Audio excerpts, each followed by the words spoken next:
There's the body. Now for the wing is going to be bronze mallard. That goes on pretty quickly, but because bronze mallard is so soft, if you don't support it, it's going to collapse. So what I like to do is use a little bit of turkey to kind of just support that and hold it up a little. Gotta find myself some turkey here.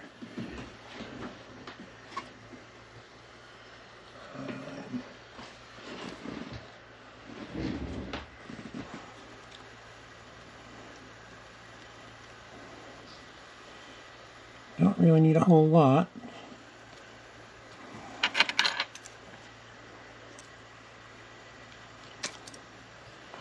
So I'm just using some regular brown turkey. Nothing big. Nothing hard to get a hold of anyways. And then on the other side.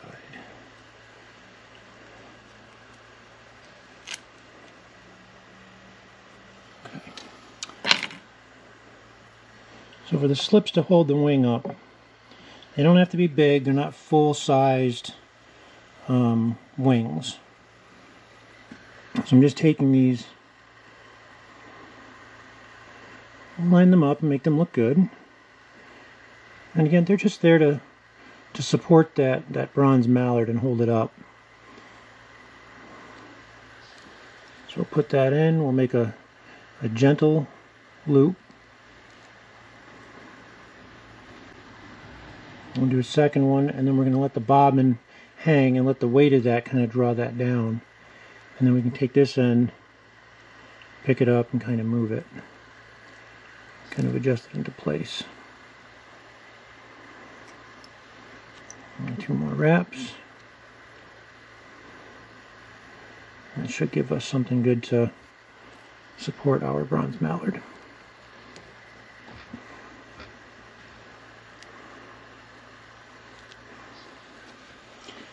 And we're going to hit that with just a small drop of head cement and hold that into place. And you can use, you know, Sally Hansen's or super glue or I see a lot of guys use super glue. I use head cement. Super glue may dry a little bit faster though.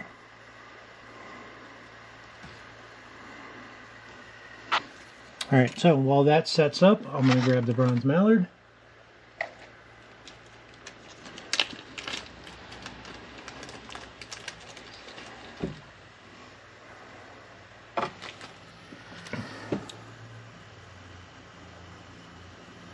And for this, I like to use a really nice webby one. One that you can see here, everything's all nice and connected. If you get out towards the tips more on bronze mallard, where you'll see on some of them, the wings, the tips aren't quite as married together. Now you can mess with them and you can get them to join up with no problem. But if you're going to make a wing for this fly, you want to pull from about here. You don't want to get up into the top section of the feather.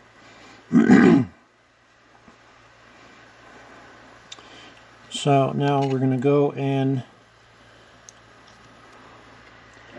go into where we're going to pull it from.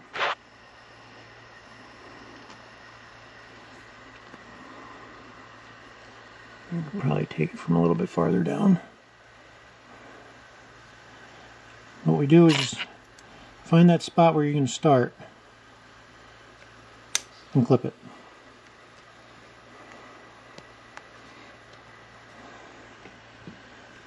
Cut off the bottom end so you've got this. Then you're going to choose how big do you want your wing to be. I think that's plenty. So we'll take that and we're going to cut that whole section right out.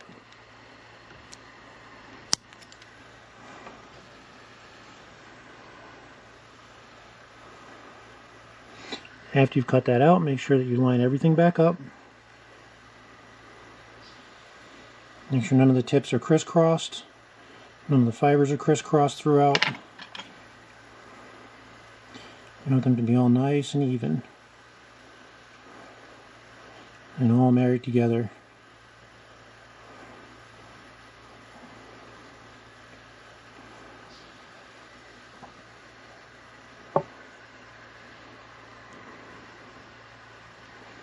Okay. Now you'll grab the feather here and all this little wispy stuff off to this other side. Just pull that off. We don't need that.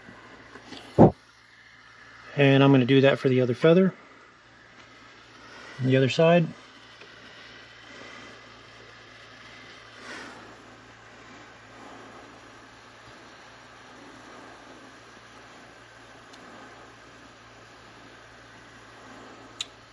And for the other side, you can just use the feather you just made. Use that piece as kind of a guide. Find the right length. Find the right sized feather. Not all bronze mallard are the same. Even though you buy them in the same pack, sometimes they're a little bit different. And that's fine.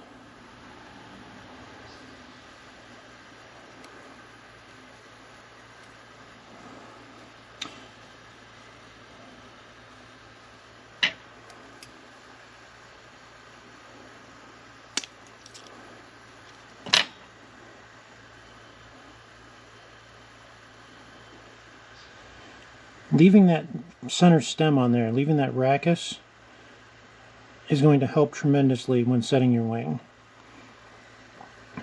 Especially if you mess up and you have to untie it and you have to redo it. Keeping that rachis on there is a good thing, so that way you can realign all your bronze mallard if it comes misaligned a little bit. Okay,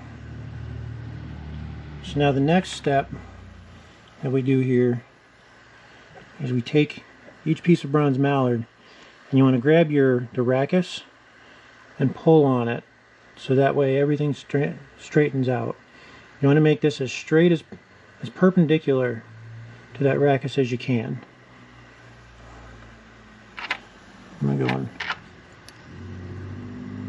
clip this underwing. Get rid of that.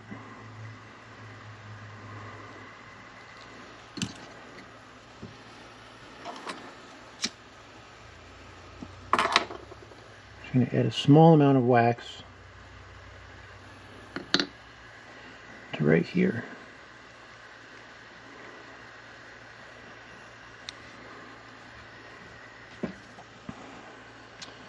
Okay.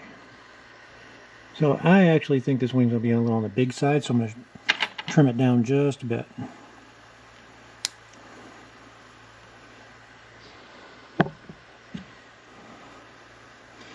It's always better to have too big of a piece and have to trim it down than have too small of a piece and not be able to add anything.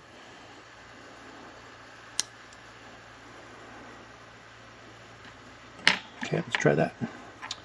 And then what we're going to do is, once you've got them parallel to the rachis, you're going to take them and put them together almost like you were marrying a pair of married wings. Like you're pairing them up back to back.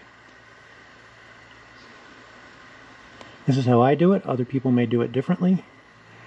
But now you've got the shape of your wing, see? Again, take these, pull on them, so that way they're straight. That backside looks a little longer. I think that's just because of the way they're aligned. Yeah. Okay, so now you've got your wing, and you're going to take that, see how it makes that little gap in between there? You're going to take that and just nestle that right over the top of that turkey, lining up your tail and following that curve along. And then you're going to take your fingers on your left and hold this in place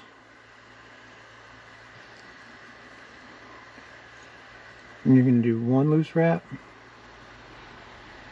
a second loose wrap, and then let that hang. Now you can grab your butt ends and kind of pull on them a little bit, make sure that they're where you want them. 2, 3, 4 more. Technically that's 3 more.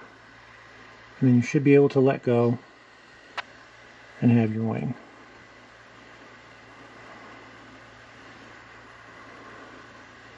I can still see a little bit of that turkey underneath there, which I don't know if I like that. I think I want that hidden more.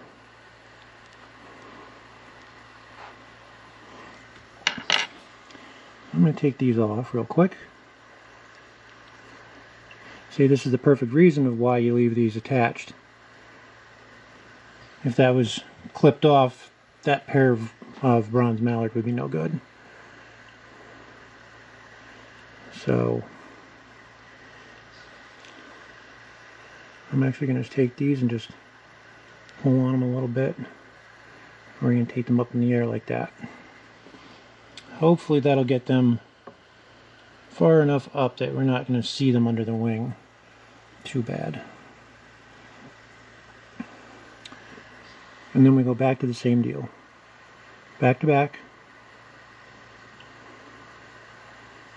Make sure they're lined up.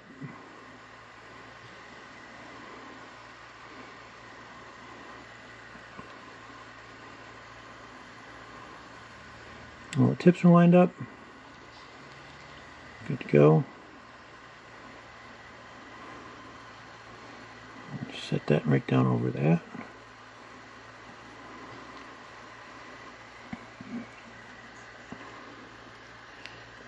And one loose wrap. 2.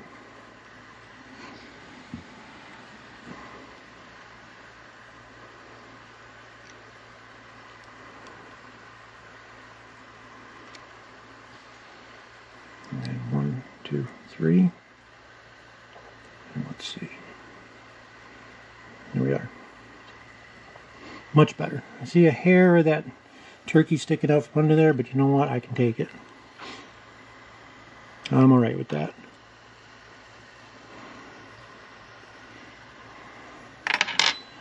This wing is actually a touch long on top.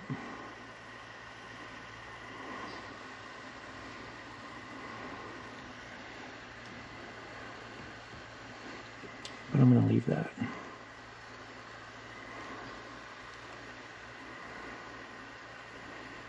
Okay. Next we need a couple of jungle cock eyes. I'm gonna go with a little bit smaller, I think. I had some bigger ones picked out, but I think I'll stay with the smaller ones.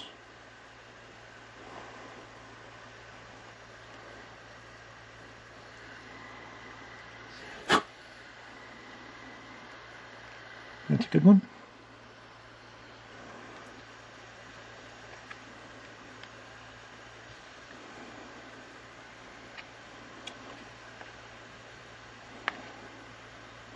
Sorry for the wait, folks. I think this is set up good. Yep. Alright, now that that's all set up good, we can trim this away.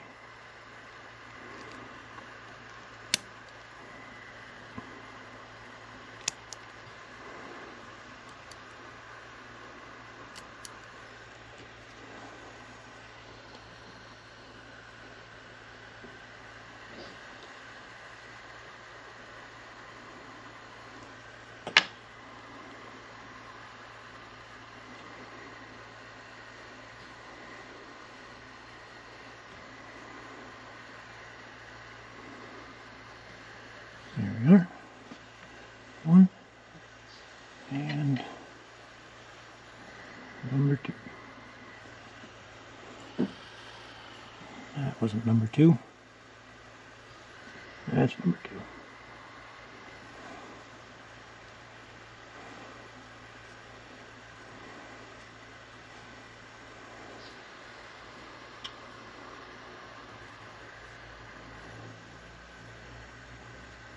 if you look down the top of the fly right from here, you can kind of, I'm not sure if that's translating over, you guys can see that.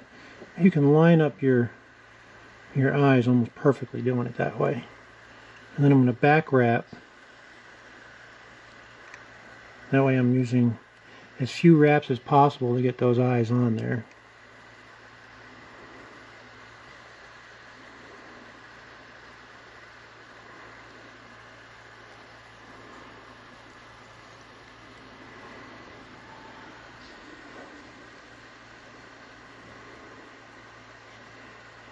Okay.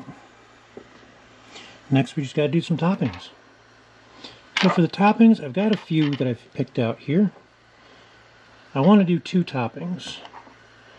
Kelson's directions, or his recipe I should say, calls for a topping. But I really like this fly with the double topping.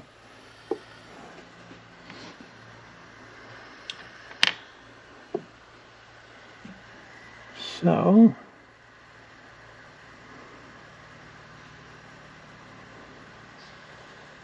let us do a double topping.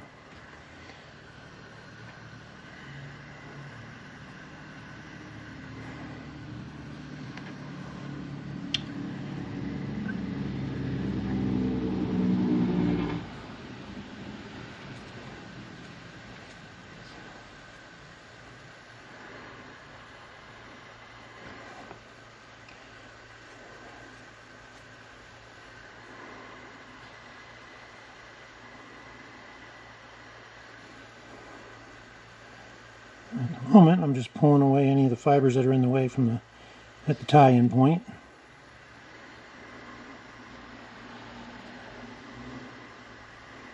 Now this is being the first topping that I'm going to put on. I'm going to make this one just a hair shorter than the rest. Or than the other topping, I should say. You want to line that up right about there. So the other topping is going to go right over the top of this one, and it's going to be just a shade longer, which is going to offer it's going to give it a much fuller, much better look.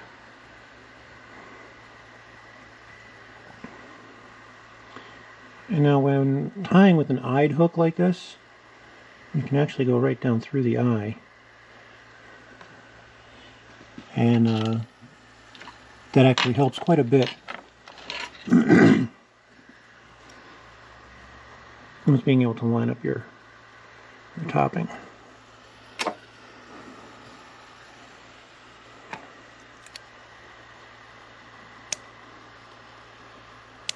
Trim those. I did have a fresh razor blade here.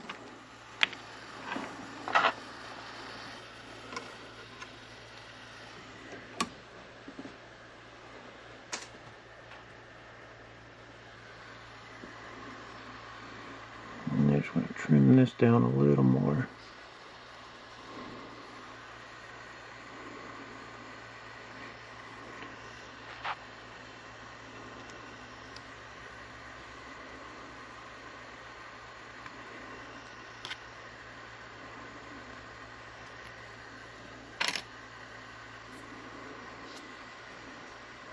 See, we've cut into some stray fibers down there, but that's all right. We can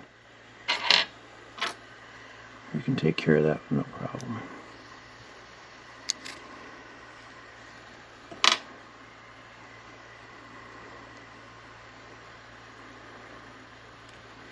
And if you watch your thread might slip a little bit right there, so right here is a good plan to get a little bit more wax in there.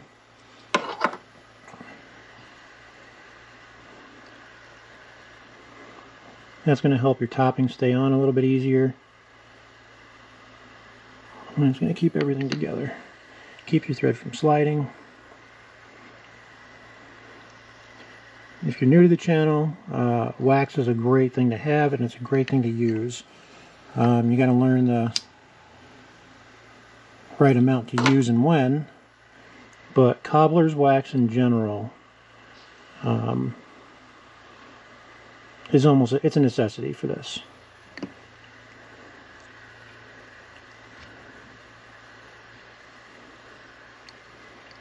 I get mine from John McClain at Feathers MC, but I've heard good things about Shane Couch. He's got some, and I guess it's pretty dynamite as well.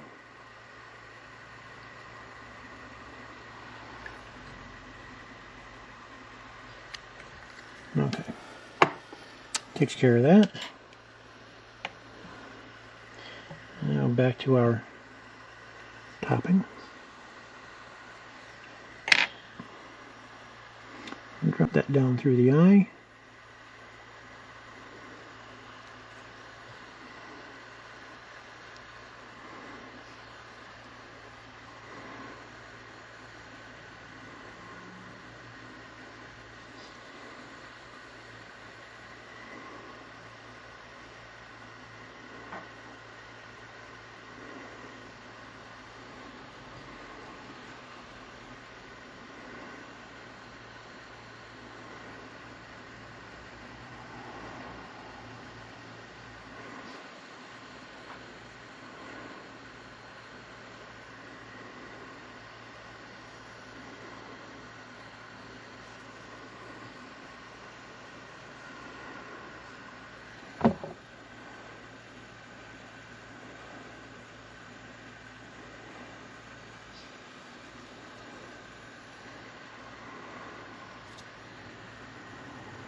And once again, this topping does not want to cooperate.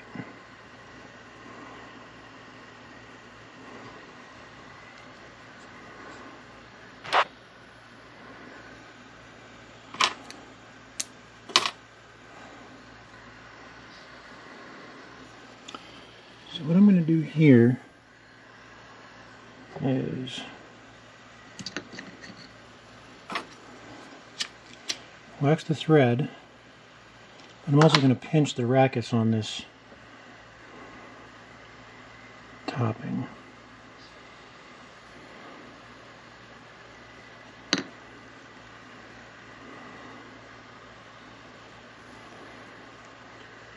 I need to get some wax right up here at that tie-in point.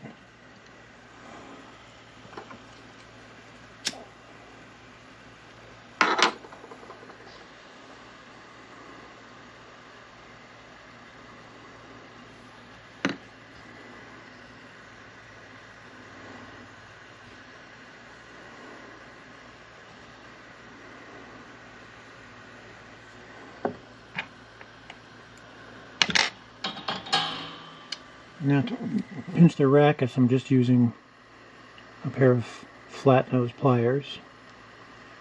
And with these you want to be very careful. If you pinch too hard, you can go right through it and break it right off. Then you've got a problem. Then you're done with that topping.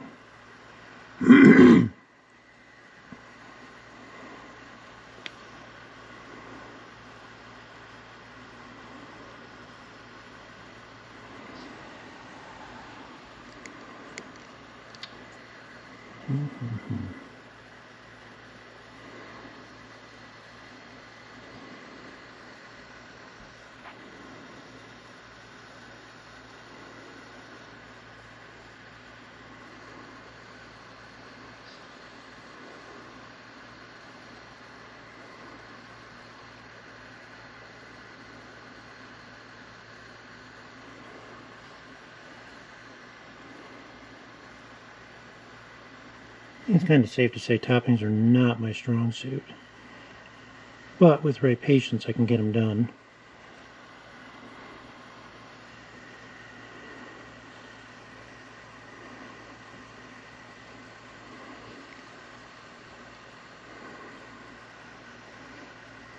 I'll just curve a bit more.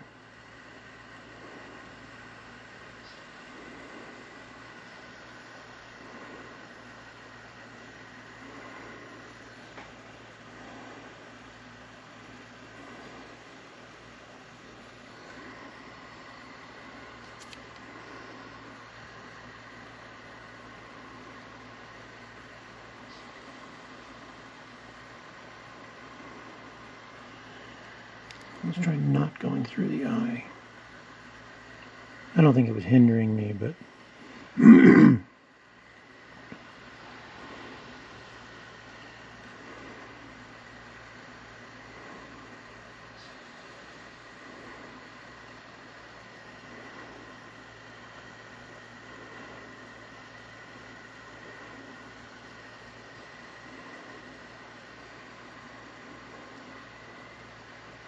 there we go.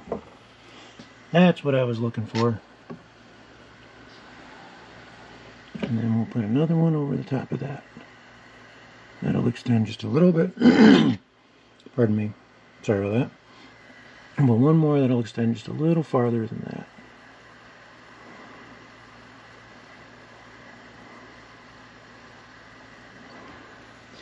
So we can straighten this one out just a hair more.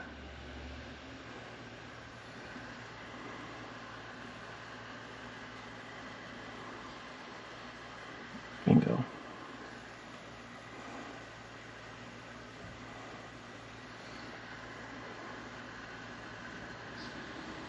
Good tie-in point.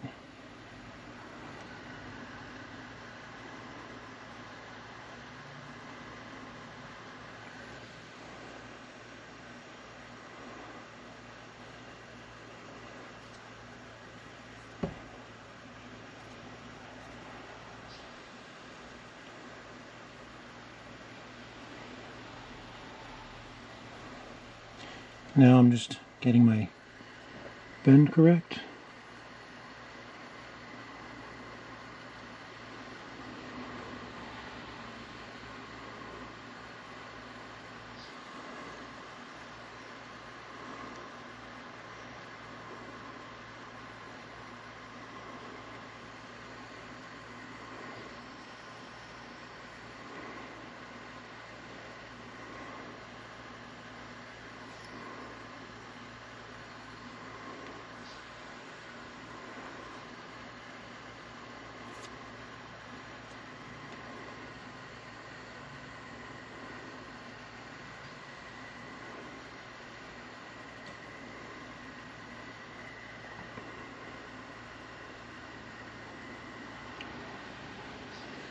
Well, I've got to admit, I don't know if I'm very happy with this.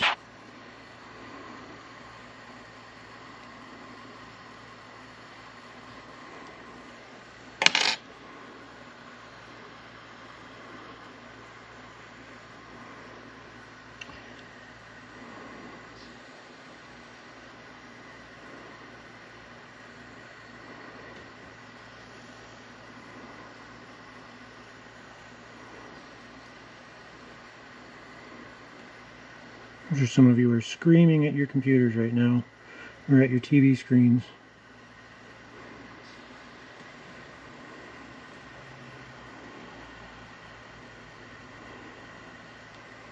There's something I'm sure I can be doing better.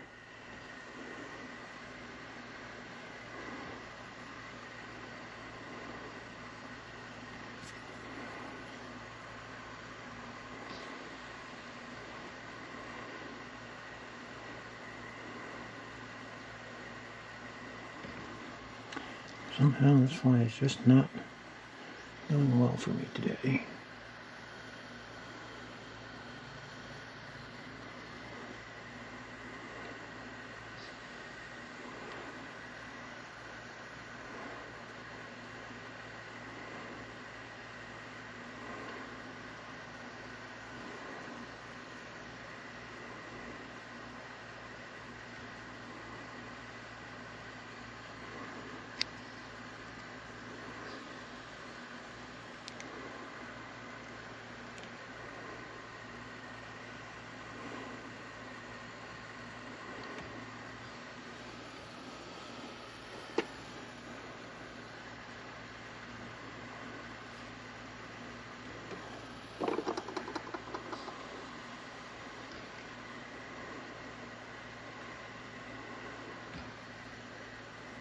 the better version of this fly that I was looking for, but I think we can make a couple adjustments here that might just cure that. At least make it look somewhat better.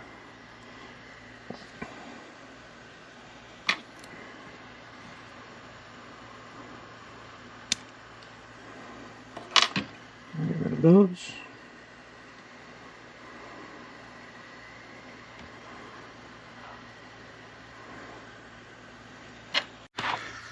Alright, and just before we move on to the hurl head, just gotta do the horns.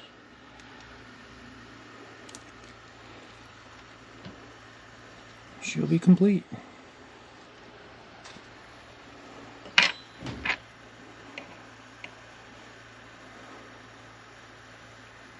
Alright, I'm using blue and gold macaw tail. There's a piece of macaw tail feather here.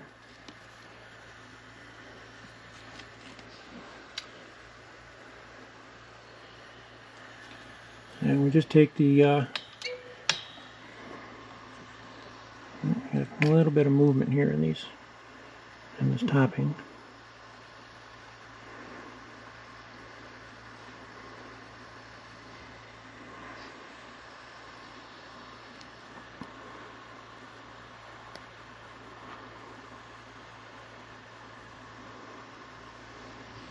Okay, that's better.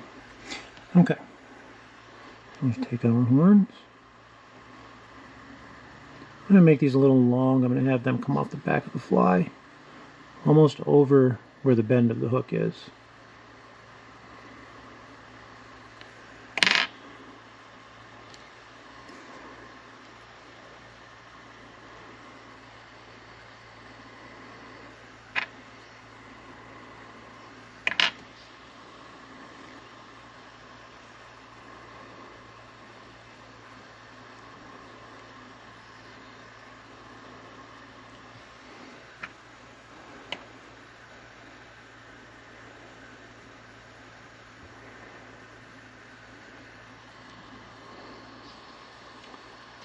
And we'll just make the same on the other side.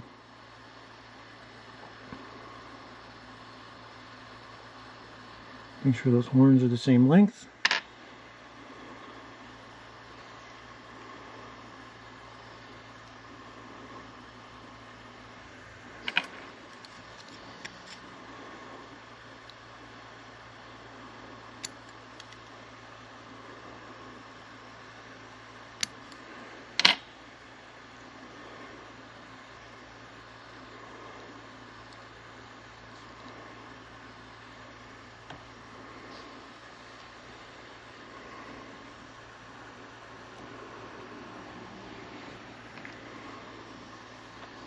And of course you want to have the same angle on them, so just make sure you adjust those good.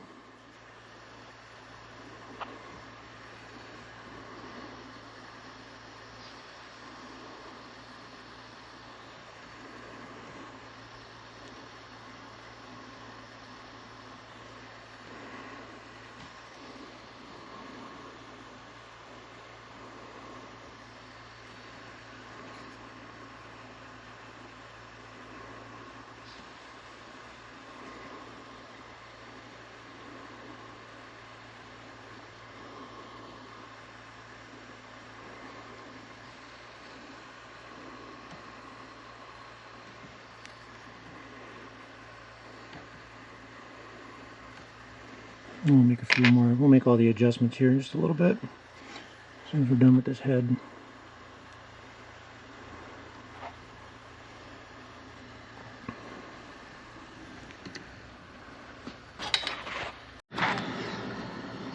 Alright, so we've got the horns on. Now we just need to get to the hurl head. So as with the butt, we've got to put a little wax on the head to prevent that hurl from slipping.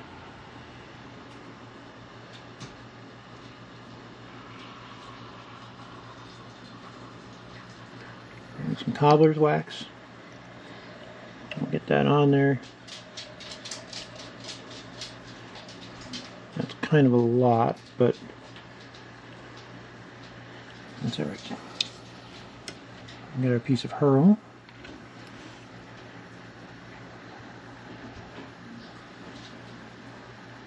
Nice furry piece of black ostrich hurl.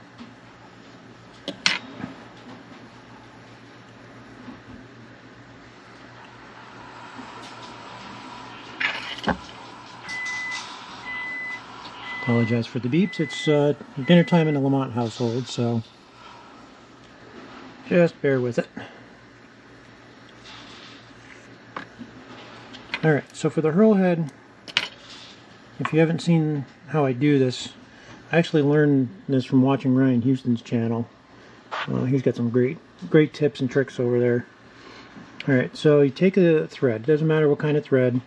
I'm using a strip off of my 150 denier, and you make a loop out of it. So it's open-ended on one, loop on the other, and you're just going to tie that loop to the underside of the hook at the front right here. Keep a little bit of length on it. Now you don't want the loop, you don't want the strings to twist up on each other though. You want to make sure you have a nice solid loop.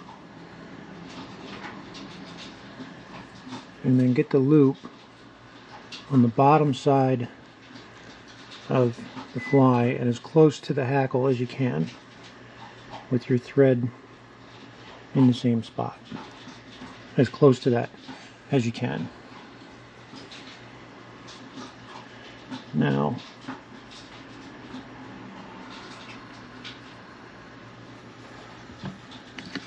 I still would like to see a little bit more wax on that head.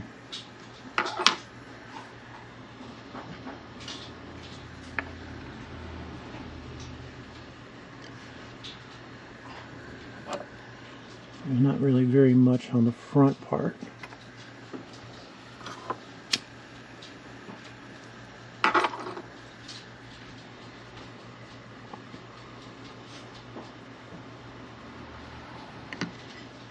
There's a bit much. So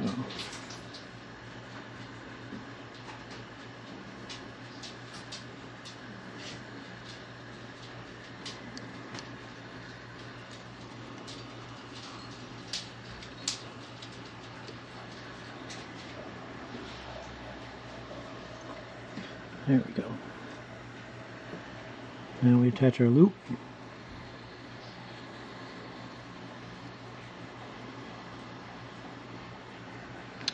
And then we take our ostrich hurl, and just like with the butt, you want the fuzzy side facing back and the shiny quill facing forward when you wrap it.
Get these tails out of the way. Come on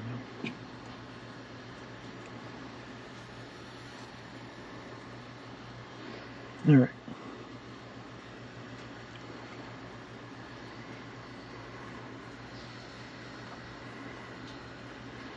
And you make these wraps as close together as you can possibly get them.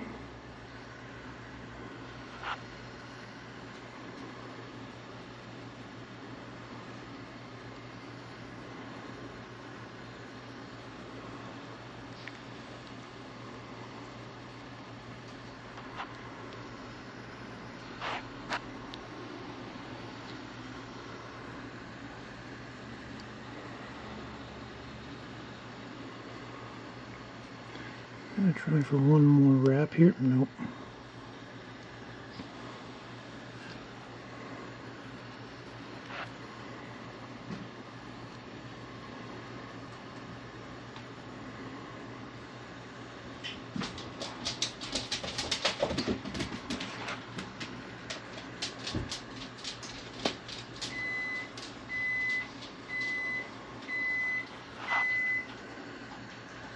Come on, one more wrap.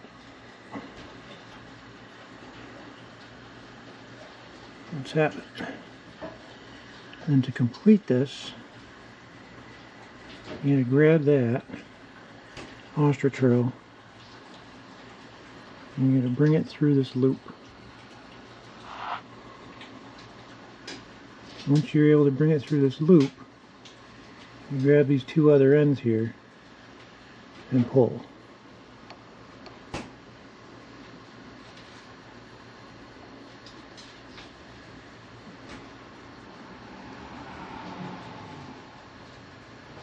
Once that pulls tight, keep on pulling, and as you can see that hurl is starting to straighten out. And what will happen is the hurl will break or the string will break. And right there the hurl broke, but it broke up underneath that. So then you can just take this piece and pull it out. And trim your thread. And just take your thumbnail and any wax that you've got, and just use your thumbnail to push it all right back up against that.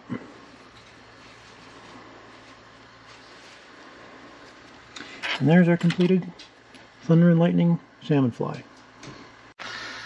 There you go, folks, the completed Thunder and Lightning salmon fly, as per George Kelson's recipe. Thank you all for watching. I really appreciate it. It means a lot to me knowing that all of you are interested in these videos and that it helps you out. As you can see, this ending is a little bit different. I went through with editing and there was a few things I didn't like, so I did change it a little bit and re-recorded this ending. So just if you're wondering why that looks the way it does. Otherwise, you know, give the video a thumbs up if you like it. Subscribe if you haven't subscribed. That lets me know I'm giving you guys some good content and that you want to keep coming back for more. Keep your post notifications on. I'm going to do another fly here in the next couple of days. For now, hope you guys all have a great night or rest of your great day, depending on where in the world you are. And take care.